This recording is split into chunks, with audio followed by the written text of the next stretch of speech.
Ya.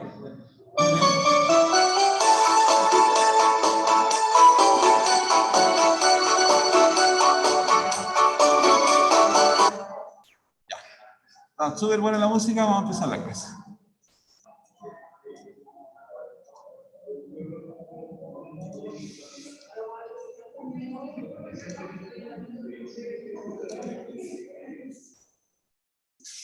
Ya, entonces, buenos días, Javiera. A ver, vamos, ¿quién está acá? Saludemos a la Javiera, a la Rocío, Pablo y a Javiera Lave, ¿ya? Javiera Burgos, José Altamirano, Pablo Saavedra y Javiera Lave. Bueno, a todos los que se van a unir, igual saludos a todos ellos. Vamos a partir con la clase 7, que corresponde a la clase 2 de balance ácido-base, ¿ya? Esta es una clase donde simplemente vamos a mirar los trastornos ácido-bases. Ahora me doy cuenta que voy a tratar de colocar los números correctos, por lo menos en esta, ahí, ya, esos son todos los números, ya. Ya, están grabados aquí encima del escritorio, ya, por si acaso.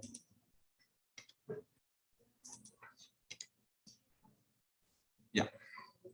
Entonces, cuando hablamos de trastorno ácido-base, hablamos de trastornos ácido-bases primarios, secundarios y terciarios.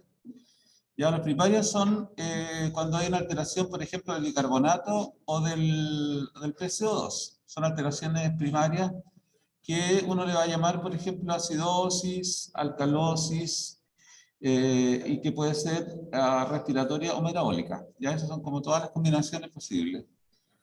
Después, si es secundario, es la respuesta a la primaria. ¿Ya? Siempre un trastorno ácido-base secundario va a corresponder a la respuesta del trastorno primario. Por ejemplo, si yo tengo una acidosis metabólica, por ejemplo, de un debut de cetoacidosis diabética, el trastorno primario es una acidosis metabólica, pero el trastorno secundario, que es compensatorio, se va a llamar alcalosis respiratoria. ¿Ya? Porque en el fondo no hay hiperventilar y eso le va a generar una caída en la PCO2. Pero eso es secundario a la disminución del bicarbonato, que fue lo primario, lo que causó el problema. ¿Ya? Entonces uno habla de trastornos primarios y secundarios. Ahora, cuando los dos trastornos están presentes sin explicación, por ejemplo, cuando tengo el bicarbonato alto y la PCO2 alta, eso es muy raro. ¿Ya? Entonces significa que estoy acumulando, ¿no es cierto?, el bicarbonato, estoy en alcalosis metabólica, ¿ya? Y, perdón, tiene que estar en la PCO2 baja, ya, ahí sí funciona. Ya, si tengo el bicarbonato alto, ¿qué significa? Que está en alcalosis. Si estoy en alcalosis, debería estar en disminución de la función respiratoria, debería estar deprimido el grupo dorsal respiratorio, en alcalosis. Pero supongamos que esté la persona hiperventilando. Entonces va a estar con bicarbonato alto y la PCO2 baja. Esa es una condición rara, significaría que tendría un cuadro mixto. ¿Ya? Tendría tanto alcalosis respiratoria, ¿no es cierto? Y alcalosis metabólica. Porque están los dos variables en su valor alcalótico. ¿Ya? Entonces es mixto. Y ahora, el peor de los casos es un caso triple, de trastorno ácido-base triple, ¿ya? Donde podemos tener acidosis metabólica, acidosis respiratoria y alguna alcalosis metabólica medio oculta, ¿ya? Esos son casos complicados que obviamente no los vamos a ver. Pero lo que sí es muy simple ver son los trastornos primarios y con sus alteraciones secundarias.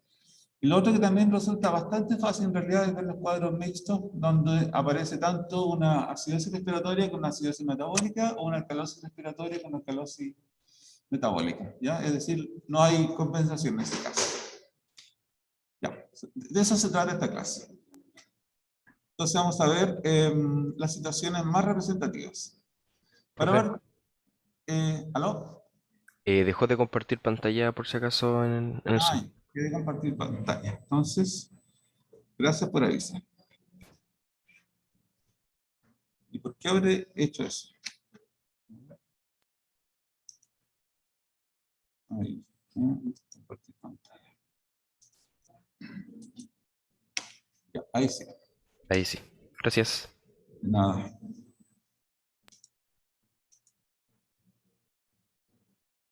Ya, entonces, solo recapitulando, esta es la clase 7. Vamos a ver trastorno ácido base y nos vamos a preocupar de los disturbios representativos como acidosis, alcalosis respiratoria y metabólica, y los cuadros que sean primarios, secundarios, y después los cuadros mixtos, ¿ya? Entonces, por ejemplo, aquí está el orden de los cuadros: acidosis metabólica, cuando la alteración primaria es el aumento de los protones, ¿ya? Por eso se habla de acidosis.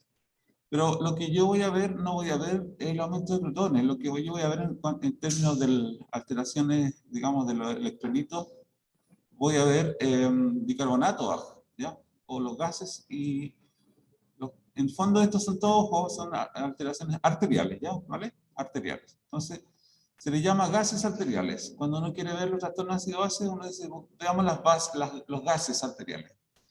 ¿Y qué es lo que ve uno? Ve el bicarbonato, ve el CO2 y ve el pH. Básicamente eso es lo que se ve, ¿ya? Es la sangre arterial, ¿ya? Entonces, lo que vamos a siempre estar observando, obviamente, es el pH. Vamos a estar observando el bicarbonato. Y si el pH sube, ¿no es cierto? Perdón, si los protones suben, significa que el pH baja, el bicarbonato se va a consumir porque es tampón, es el principal tampón, ¿ya? Entonces, un aumento de la carga ácida va a significar una caída de la concentración de bicarbonato. Y esta sería la alteración primaria, ¿ya? Y la compensación respiratoria, en este caso, lo que va a generar, ¿no es cierto?, va a ser una disminución, entonces, de la producción de CO2, ¿ya? Entonces, al no producirse tanto CO2, o bien voy a estar hiperventilando, ¿no es cierto? Esa sería la razón por la cual yo voy a tener esta disminución en las PCO2 arteriales, ¿ya?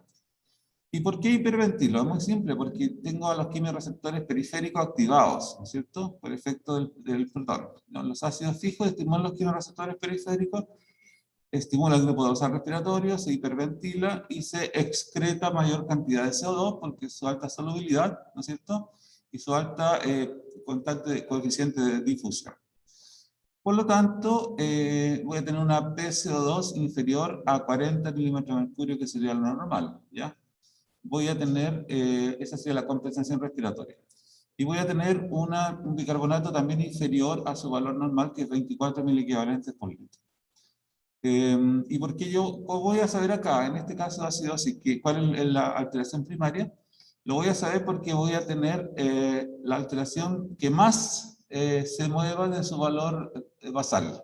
Por ejemplo, si el bicarbonato pasa de 24 a 10, significa que tuvo una reducción de más del 50%. ¿Ya? Eso es lo que significa. Y en la compensación, el CO2 va a disminuir de 40, supongamos, a 32. Eso es menos del 50%. Entonces, el que más se mueve desde su valor normal es el primario, ¿vale? Y esa es la causa primaria de la alteración. ¿Se entiende bien o no lo que estoy diciendo? ¿Ah? Esta. Ya. La razón, ¿no es cierto?, de la caída de esto es por la hiperventilación. ¿Ya?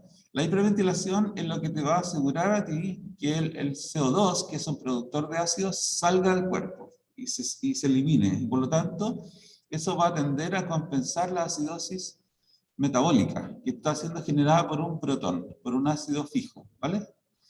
Ya, entonces ese es el mecanismo. ¿Y cómo lo hace? Aquí hay como dos formas de verlo, ¿ya? Es bien importante este esquema. Por un lado, es que el bicarbonato se une al protón y forma ácido carbónico. Esa es la primera cosa. O sea, genera un efecto tampón. Pero el ácido carbónico se disocia. ¿Y qué forma? Forma CO2. Pero este CO2 que está formado, en realidad no va a quedar en alta concentración, sino que ¿qué es lo que hace? Por estar en hiperventilación, se va a generar una menor concentración del CO2, que está siendo formado a partir de la disociación del ácido carbónico. ¿Vale? Entonces, bien importante tener clara esta situación. O sea, supongamos que un tejido se pone necrótico. Pongamos ese ejemplo, ¿ya? Un tejido empieza a tener un infarto, se necrosa y empieza a producir ácido, ese tejido. Ese ácido, la primera barrera que va a encontrar va a ser la barrera del tampón. ¿Y qué es lo que va a hacer con esa barrera? Empieza a disminuir la concentración del tampón, ¿ya? Entonces el bicarbonato empieza a disminuir. A medida que el bicarbonato empieza a disminuir, se empieza a formar ácido carbónico. ¿Está bien? Ya, se forma ácido carbónico. Pero ese ácido carbónico es un ácido que se disocia en agua y CO2. ¿Y qué hace el CO2? El CO2 es hiperventilado y sacado de la circulación. Y de esa manera el pH no se mantiene bajo. Se logra sacar el generador de ácido. ¿Vale? Ya, eso es muy importante. Esa sería entonces la compensación a la alteración primaria. Siempre y cuando, por supuesto, el valor que más se mueve de su valor normal sea el bicarbonato. ¿Ya? Y obviamente aquí yo también voy a estar entendiendo que el pH está hacia el lado acidótico, ¿ya? Está acídico. ¿Ya? Ahora, ¿cuál sería si la compensación respiratoria no funcionara, ¿ya? Y sigo teniendo un pH muy ácido? Entonces empieza a funcionar, después de unas horas, la compensación renal. ¿Y qué hace eso? En este caso, se produce un aumento en la excreción de protones por el riñón hasta un máximo de aproximadamente normal, digamos, o sea, puede llegar a una cantidad alta en realidad de excreción. Lo mínimo es 50, más o menos, 1000 equivalentes por día. Pero esa excreción puede subir mucho. Pero para esa excreción necesita tampón fosfato, ¿ya? Necesita sintetizar tampón amoníaco-amonio y necesita reabsorber nuevo bicarbonato. ¿Ya? Esas tres cosas va a hacer el riñón para tratar de excretar la mayor cantidad posible de protones. Y es una respuesta que va a ser bastante efectiva en general, si el riñón está bueno. Si el riñón está fallado, tiene falla, entonces obviamente esa respuesta tampoco va a ocurrir adecuadamente. Ya, ¿queda claro la primera alteración? ¿Alguna duda? Ya. Tengo una consulta. Entonces, la flecha se va por el CO2 más bajo, se debe a la hiperventilación. Sí. Está haciendo bajar la cantidad de CO2 que se genera. Exacto. Exacto. No es que aquí no hay un exacto equilibrio de acción de masas. No es. ¿Por qué? Porque si fuera equilibrio de masas, yo tendría aquí que aumentar mucho este reactante y al juntarse con esto se equilibraría hacia acá y yo debería tener mayor producción de CO2. Eso debería ser. ¿Ya? El equilibrio de masas, de acción de masas sería eso. Pero ¿por qué este sistema es tan bueno en la primera barrera, que es la respiratoria, es tan bueno? Y también el sistema del buffer, del tampón fosfato, es bueno, porque es un sistema abierto. Esa es la razón. Y es abierto y permite la excreción del exceso de CO2 producido en esta acción de masas. ¿Vale? Muy bien. Sigamos entonces ahora con la situación de la alcalosis. Supongamos que lo que ha pasado, ¿ya? Supongamos que lo que ha pasado ha sido una primaria alcalinización de nuestro tejido, ¿ya? Una primaria alcalinización. Entonces, como consecuencia de esto, lo que va a pasar es que se va a inhibir, por el efecto de una cantidad de protones muy bajas, un pH alto, se va a inhibir los quimiorreceptores periféricos, se inhiben. Al haber esa inhibición se genera una hipoventilación. Y la hipoventilación entonces empieza a retener CO2. Al retenerse el CO2 se va a generar entonces una acidosis respiratoria, que sería secundaria a la alcalosis metabólica primaria. ¿Ya? Entonces, repito, partimos con una alcalosis metabólica, que sería la alteración primaria, la cual genera hiperventilación a través de los quimioreceptores periféricos, la cual retiene CO2, ¿no es cierto?, al estar hipoventilando, y va entonces a generar una PCO2 superior a 40 milímetros de mercurio, una PCO2 por ejemplo de 50, de 60. Si yo lo mirara solamente así, yo diría ese aumento de la PCO2 sería una acidosis respiratoria, ¿vale? Pero eso es un cuadro de acidosis respiratoria secundario a la, ¿no es cierto?, a la alcalosis metabólica que ocurrió primeramente. Entonces aquí yo tengo un cuadro de nuevo, ¿no es cierto?, compensado gracias a la ventilación. Supongamos que la hipoventilación fuera insuficiente, entonces después de algunas horas empieza a producirse en el riñón una mayor excreción del bicarbonato, que está generándome la alcalosis metabólica, ¿ya? Entonces, recordemos que cada vez que hablamos de metabólico nos referimos al bicarbonato, ¿ya? El bicarbonato es el que sube o baja de concentración. Cada vez que nos referimos a lo que es respiratorio, nos referimos al CO2, ¿ya? CO2, por ejemplo, si está acidótico, el CO2 está muy alto de lo normal. Si está alcalótico, el CO2 está muy bajo, ¿ya? Y en el caso del bicarbonato, el bicarbonato está muy alto, obviamente va a ser alcalótico, y si está muy bajo, acidótico. Ya. Ahora, pasando a lo respiratorio, evidentemente, si hay una alteración respiratoria, no va a haber una compensación respiratoria, ¿ya? Como ustedes se dan cuenta aquí, si por ejemplo lo que yo tengo en forma de mi patología, una acidosis respiratoria, ¿qué significa? Esto podría estar dado por una enfermedad pulmonar obstructiva crónica, por ejemplo, ¿ya? Que no tengo la suficiente capacidad de excretar el CO2. Entonces la persona se va a empezar a acidificar por exceso de CO2, por hipercapnia, ¿no es cierto? Entonces no hay compensación respiratoria porque el mismo pulmón es el que está funcionando mal. Es como que dijera ya, el profesor Daniel Moraga, no sé, tiene un problema de pie cao bilateral, ¿ya? Que es parte de mi problema. Ya, entonces la solución del profesor Moraga es que se saque el pie cao bilateral. En realidad sí, me gustaría que existiera esa solución, pero no existe, ¿ya? Porque es el problema, básicamente, ese es el problema. En el caso respiratorio, si el pulmón está con acidosis respiratoria, no puede haber una compensación respiratoria, porque el mismo está generando el problema, ¿ya? Es la misma situación, ¿ya? Entonces, la única posibilidad sería en ese caso hacer un trasplante de pulmón, por ejemplo, que podría ser, ya, pero eso ya sería una situación clínica extrema. ¿Qué compensación existe para el cuadro respiratorio? Compensación renal, ¿ya? Entonces, en ese caso, si hay acidosis, obviamente lo que va a hacer el riñón va a tratar de excretar la mayor cantidad de tampones posible, tampón fosfato, va a sintetizar mayor el tampón amonio-amoníaco, va a reabsorber la mayor cantidad posible de bicarbonato, etc. Todas esas cosas van a ocurrir cuando hay acidosis respiratoria. Y para el caso de la alcalosis respiratoria, todo lo opuesto, ¿ya? Si yo tengo mucha alcalosis, entonces lo que yo quiero es excretar el bicarbonato. Y entonces el riñón se adapta para no reabsorber tanto, para no sintetizar tanto, ¿no es cierto?, tampones, favorecer una disminución de la excreción de los protones. ¿Ya? Sería en el caso de una alcalosis respiratoria. ¿Ya? ¿Alguna duda sobre lo que estaba dicho acá?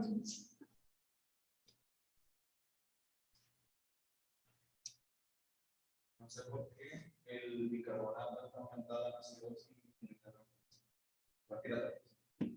Ya. El bicarbonato es el que va a generar los cuadros de acidosis o de alcalosis, ¿ya? En el caso, por ejemplo, de el protón alto en acidosis, uy, esto debería estar, si el protón es, no, esto es un error, ay, qué pena. Debería estar al revés. Sí, a ver, corrijamos la tira. Sí, claro. Siempre, fíjense que esto siempre es lo que va a pasar, ¿eh? Así que discúlpenme yo. Aumento de protones, hay un aumento. Sí. Entonces, el bicarbonato se va a... Sí. A ver, ¿cómo lo logro pegar? Gracias por estar atento, Max. A ver, ¿cómo lo hago aquí? Esto es insertar, ¿no es cierto? Insertar.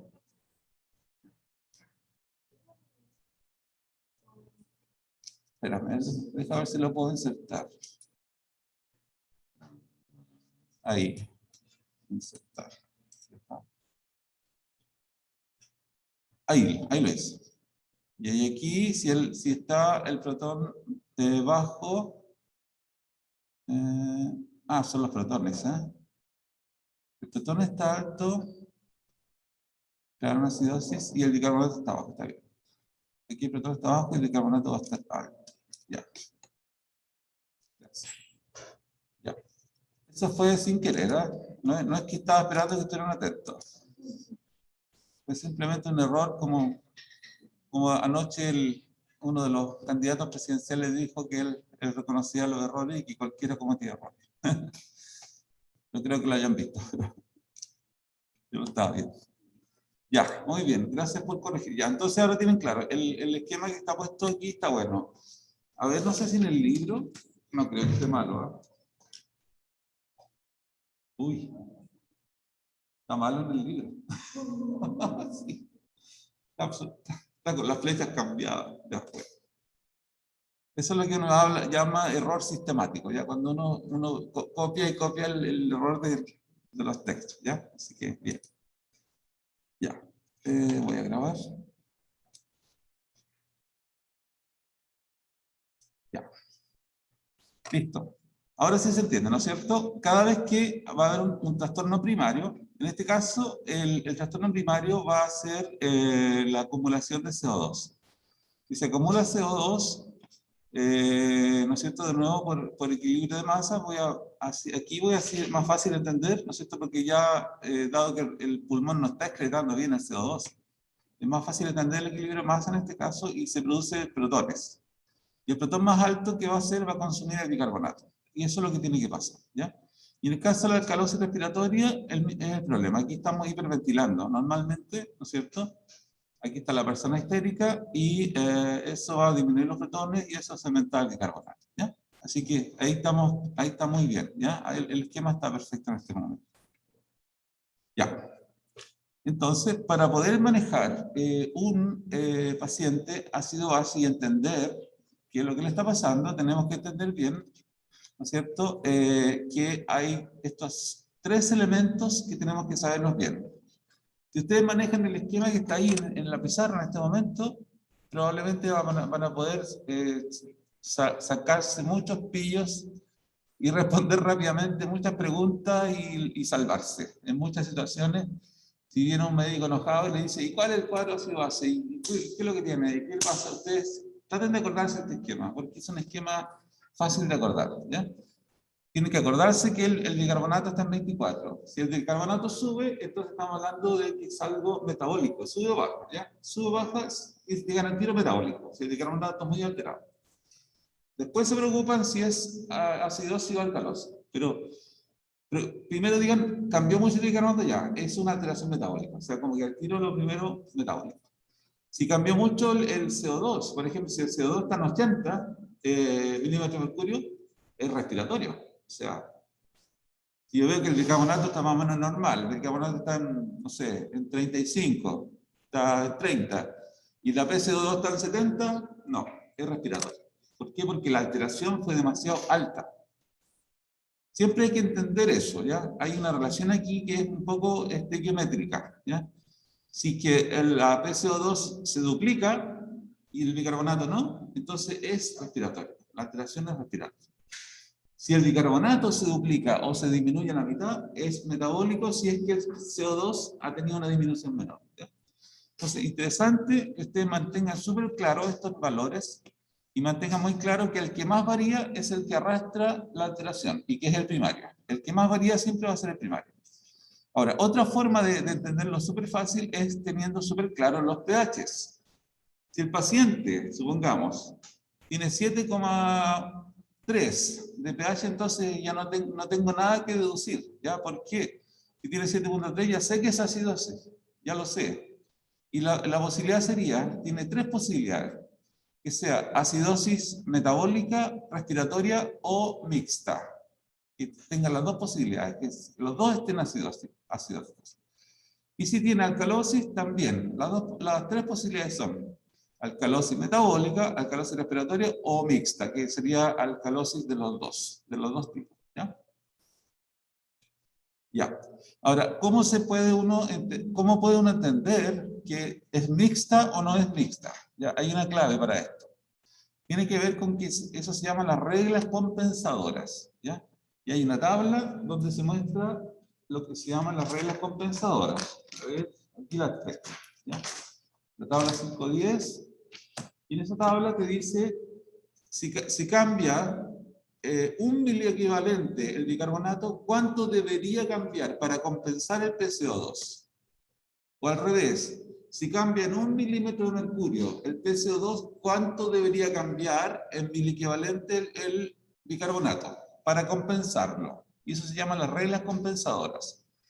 Y, por ejemplo, para decir alguna forma, si hay alcalosis metabólica, cae el bicarbonato y la compensación es que cae la PCO2. Esa es la compensación.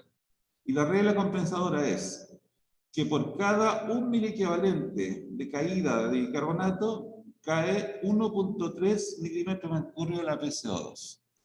Esas son las reglas compensadoras, ¿vale? Ahora, si es que el paciente no está dentro de esas reglas compensadoras, lo más probable es que el cuadro pueda ser mixto, ¿ya? Porque no está siguiendo la regla que debería haber seguido para compensar el cuadro ácido-base.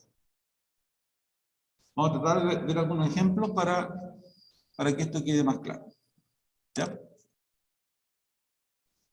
A ver, teniendo esto aquí presente, me gustaría preguntarles, a ver si somos capaces de aplicarlo ya directamente. Ya, yo quiero que, estando con estos valores que están aquí en la pizarra, ustedes me digan qué valor estimativo podría tener un paciente que presenta una cetoacidosis diabética. Dígame cómo estaría el pH, qué piensan cómo debería estar el bicarbonato y cómo debería estar la PCO2. Inventen valores que sean como consistentes con el relato. Tienen que inventarme esos tres valores. Valor de bicarbonato, valor de PCO2 y valor de pH.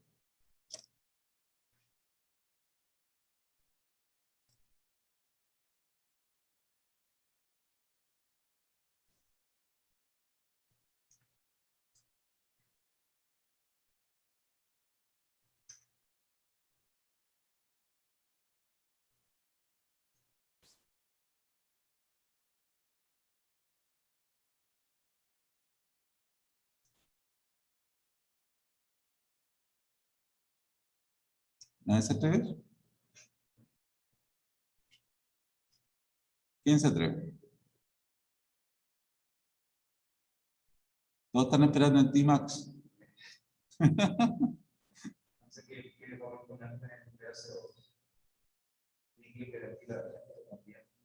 ¿Estás seguro que ventila bien? ¿Estás seguro que ventila bien? Tiene una acidosis de 7.1.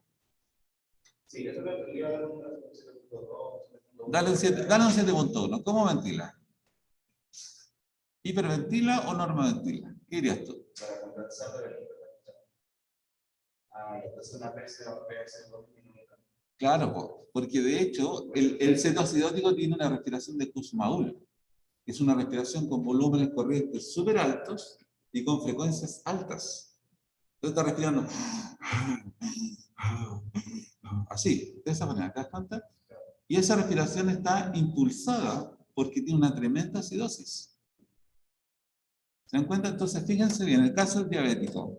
Es una persona que perdió el control, ¿no es cierto?, de la insulina sobre la beta-oxidación. Se liberan los cetoácidos. Los cetoácidos consumen el bicarbonato y bajan el pH. Y el pH puede quedar, por ejemplo, ya sumamos 7.1.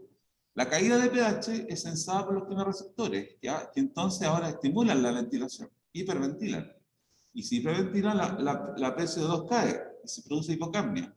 Entonces, lo que tengo que yo entender que la primera caída que yo voy a observar, ¿no es cierto?, va a ser el aumento de protones. O sea, lo primero que yo observo, un aumento de protones por los cetoácidos. Segundo, eso hace caer el bicarbonato por equilibrio de masas con el tampón. Entonces, supongamos que lo hace caer, voy a poner un ejemplo, a 15 mil equivalentes. Eso, si lo pongo en la ecuación de Henderson-Hasselbalch, probablemente me puede dar una caída a lo mejor de 7,3, 7,2, algo así, ¿ya? Una caída. O lo voy a bajar más, lo voy a bajar mejor a 7. Si lo pongo a 7.000 equivalentes de bicarbonato, a lo mejor me cae a 7,1 el pH. Si el pH me cae, se me estimulan los quimioreceptores periféricos que hiperventilan. Y dependiendo del grado de hiperventilación, yo voy a tener un grado de hiperventilación que va a permitir seguramente una compensación, ¿ya? Y esa respiración de Kussmaul me va a tratar de compensar la acidez. A tal punto que la PCO2 va a caer. A lo mejor va a caer ahora. Fíjense que el bicarbonato cayó de 24 a 7, cayó, o sea, más, mucho más de la mitad, ¿ya? Eso puede incluso hacer caer la PCO2 de 40 a 20, por ejemplo, o un poquito menos. O sea, una caída del 50%. Pero el bicarbonato cayó mucho más, ¿ya? Y eso va a ser de acuerdo a la regla compensadora. De hecho, aquí podríamos calcularlo. Fíjense. Dice que si hay una acidosis metabólica, ayúdenme ustedes. Por cada 1000 equivalente de bicarbonato que cae, si cae de 24 a 7, ¿cuánto cayó? 24 menos 7, ¿eso cuánto da? Vamos, tenemos las neuronas malas para las. Yo le digo que esto lo hubiera preguntado hace 20 años atrás, todos sabríamos cuánto es, pero ahora estamos tan dependientes de la calculadora que no se nos ocurre hacer la resta. Sí, 17, ya. Tenemos 17, entonces cayó 17 puntos. Ahora, por cada milímetro de mercurio que cae, el bicarbonato, cada mil equivalente que cae, la caída es 1.3, o sea, hay que multiplicar 17 por 1.3. Y eso va a dar la caída en milímetros de mercurio de la PCO2. Entonces, multipliquen la caída del bicarbonato multiplica por el factor de caída del bicarbonato, del CO2, que sería 1,3. ¿Cuánto da 17 por 1,3?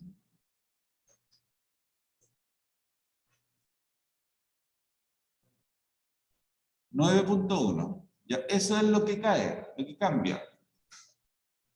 No, 17 por 1.3 tiene que dar más que eso. Porque está multiplicado por lo menos por 1. Ahí sí. Y ahí reste 40 menos 22.1. 40 es lo normal, cayó 17,9. Ese es 17, sumamos 18. La PCO2, si sigue la regla compensadora, la PCO2 que debería tener un paciente con una cetoacidosis diabética que tiene un bicarbonato de 7 es 20, ¿cuánto dijiste? 18, 17,8, ya. 18 milímetros de mercurio. Eso es lo que debería más o menos uno tener, si sigue las reglas compensadoras. Entonces, se dan cuenta, tiene una acidosis metabólica con una compensación de una alcalosis respiratoria secundaria para tratar de compensar la acidosis metabólica primaria. ¿Se entiende?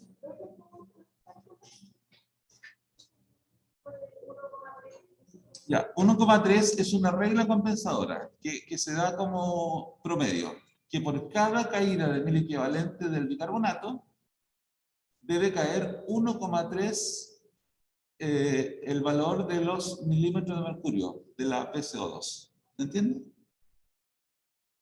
A ver, hagamos otro ejemplo. Ahora vámonos por el lado de la alcalosis metabólica. Supongamos que tiene alcalosis ahora. Entonces, lo que yo voy a esperar ahora es que aumente el bicarbonato bastante. Voy a poner entonces un ejemplo de bicarbonato que aumente al doble. O sea, 24 dividido por 2 da 12, 38. Voy a poner bicarbonato de 38 al paciente. Voy a ponerle un pH, por ejemplo, de 7,5. ¿Ya? Va a estar aproximado. La pregunta que les hago, ¿cuánto debería aumentar la PCO2 en este paciente? Y la regla compensadora es fácil. Aumenta por cada un miliequivalente de bicarbonato que sube, va a aumentar 0,7 milímetros de mercurio de PCO2. 0,7.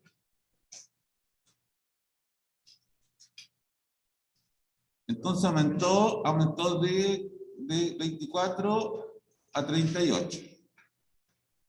De 24, claro, 24 valor normal y aumentó a 38. Entonces,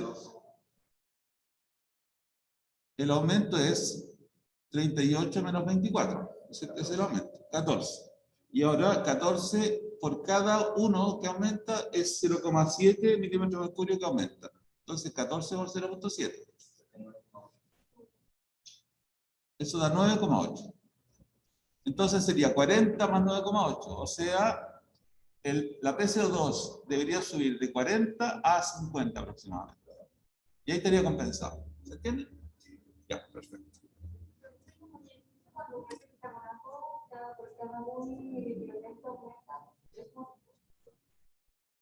No, la regla compensadora es que por cada aumento de un bicarbonato, de un miliequivalente de bicarbonato que aumenta 0,7 milímetros de mercurio la PCO2. Al revés, para el caso de la acidosis, por cada un miliequivalente de bicarbonato que disminuye, la PCO2 disminuye en 1,3 milímetros de mercurio. Eso que le estoy diciendo, está en las reglas compensadoras que están en el mismo libro del Constancio. Son reglas compensadoras que te permiten ver cómo deberían cambiar los gases, ¿ya? En esta situación. Ya, pregunta. Pero eso no me sirve ya para trastorno mixto. Claro, cuando tú llegas a un trastorno mixto, te das cuenta que esa regla no se cumplió. ¿Por qué? Porque el paciente va a presentar, vamos a poner la situación que podría presentar un paciente mixto. Ya el paciente mixto tiene una acidosis metabólica, ya porque presenta una cetoacidosis diabética, ya, acidosis metabólica. ¿Qué deberíamos esperar de él? Deberíamos esperar que hiperventile y que la PCO2, ¿no es cierto?, baje también. Eso es lo que debemos esperar. Pero resulta que este paciente diabético es un paciente con EPOC. Si es diabético, tiene la mala suerte de tener una enfermedad pulmonar, no va a poder hiperventilar. Y también va a tener entonces acumulación de CO2 y también va a tener acidosis respiratoria. ¿Y qué es lo que voy a encontrar entonces en él? Si tengo acidosis respiratoria, voy a tener una PCO2 alta. En vez de baja, más encima va a estar más alta. Es decir, yo tengo un paciente que tiene 7 miliequivalentes de bicarbonato, ya, por la cetoacidosis diabética. Entonces digo que tiene acidosis metabólica. Pero resulta que le veo el CO2 y tiene 60 milímetros de mercurio de CO2. Eso está súper mal. Significa que no está excretando el CO2, no está respondiendo, no está haciendo una compensación a la cetoacidosis. Por lo tanto, el cuadro es mixto, ¿se entiende? Hay dos causas que están generando la acidosis. Una causa metabólica y una causa respiratoria. ¿Se entiende? Eso es, así se manejan los cuadros ácido-base. Fácil, ¿no? Es lógico, ¿no es cierto? Hay una lógica detrás. Pero cuando encontremos el paciente, ¿no va a estar con acidosis o va a estar Puede estar de cualquier forma posible ese paciente. Lo más importante es que uno tiene que seguir algunas pistas. Y aquí es donde le voy a dar una pista de su formación médica. Ustedes como médicos tienen que tener dentro de su cabeza lo que se llaman algunos protocolos o reglas o scripts de patologías. Tienen que tenerlas listas en su cabeza. Es decir, ya, cuando yo veo esta situación, lo que tengo que hacer es esto. Y ahora observo al paciente A, y cuando el paciente es A, bajo estas condiciones, entonces lo que debo hacer es esto. O sea, tiene que haber como protocolos clínicos claros. Ustedes, algoritmos o protocolos. Ustedes como médicos tienen que tener algoritmos, protocolos, scripts claros. Se ha calculado en la Chile, se calcula que un médico debería tener algo así como 150 o 200 protocolos. Súper claro.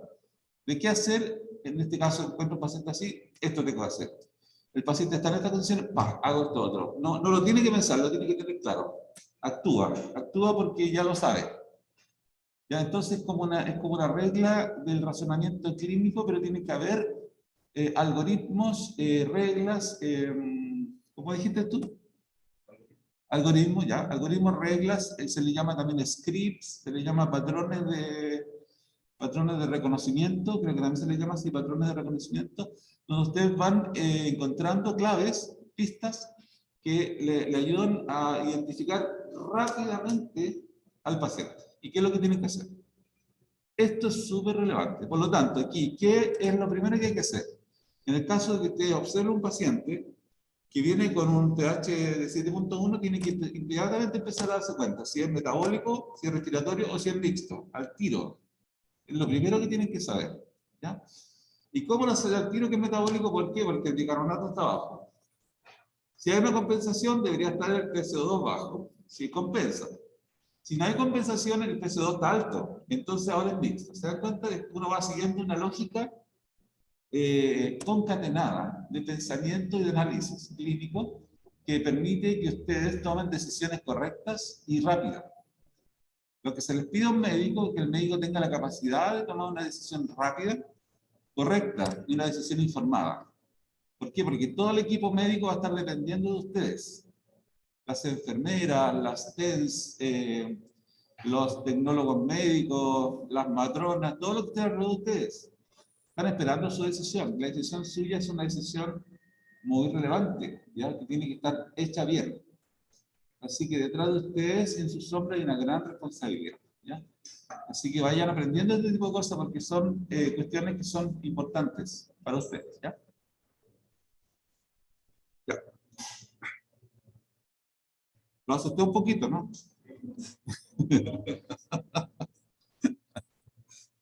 Tiene que asustarse un poco también. Ahí la adrenalina funciona a veces para el aprendizaje, ¿eh? Ya. Vamos, antes de ir al break, vamos a hablar un poquito del anion gap. Ya hemos hablado en otras ocasiones. El anion gap es nada más y nada menos que un regalo de la electroneutralidad, ¿ya? Sabemos que la cantidad de cargas positivas y cargas negativas tienen que ser iguales en todos los compartimentos de nuestro cuerpo. Si no fuera así, en realidad violaríamos el principio de la electroneutralidad. Cuando uno observa una, entre comillas, aparente violación, es en realidad que simplemente no estamos midiendo todos los iones que están. Y eso es lo que ocurre cuando uno mide típicamente electrolitos, especialmente, ¿no es cierto?, electrolitos plasmáticos y especialmente electrolitos, ¿no es cierto?, aniónicos. Los aniones plasmáticos uno no los mide todos. Lo que sí mide casi todos, sin ningún problema, son los cationes en el plasma. Es decir, el plasma, el mayor catión es el sodio, posteriormente le sigue el potasio, el magnesio, etc. Pero es tan bajo que en realidad casi uno no lo toma en consideración. Pero basta y sobra con considerar el sodio, y uno diría ya, si considera la cantidad de sodio que hay, ya sé más o menos cuántos cationes hay. Pero para los aniones del plasma, en realidad yo no los puedo medir todos. ¿Por qué? Porque uno de ellos, que está en alta concentración, es el cloro. Pero el cloro no alcanza a compensar todas las cargas del sodio. Porque el cloro está en 100 y el sodio está en 140. Después hay otro anión, que es el bicarbonato, que está en 24. No me alcanza a llegar a 140. Por lo tanto, hay una cantidad que se aproxima a 12 más menos 4 miliequivalentes de aniones que yo no los mido. Y ese valor de 12 más menos 4 aniones no medidos es lo que llamo el anion gap, o la brecha aniónica, que es el valor de aniones que debe estar presente. Tiene que estar presente de alguna manera en el plasma porque siempre se va a cumplir el principio de la electroneutralidad. Entonces debe estar presente, pero yo simplemente no lo estoy midiendo.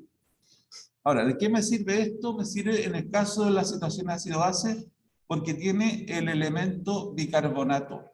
Y yo ya sé que en la situación ácido-base yo puedo cambiar el bicarbonato. Si tengo acidosis, el bicarbonato va a disminuir. Si tengo alcalosis, el bicarbonato puede aumentar.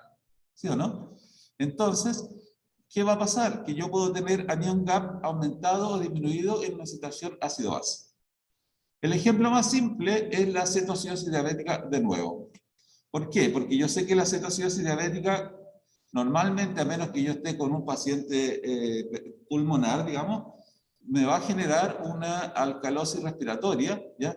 Pero me va a consumir el bicarbonato. Entonces, en vez de tener 24, me va a dejar en 10 el bicarbonato, o en 14.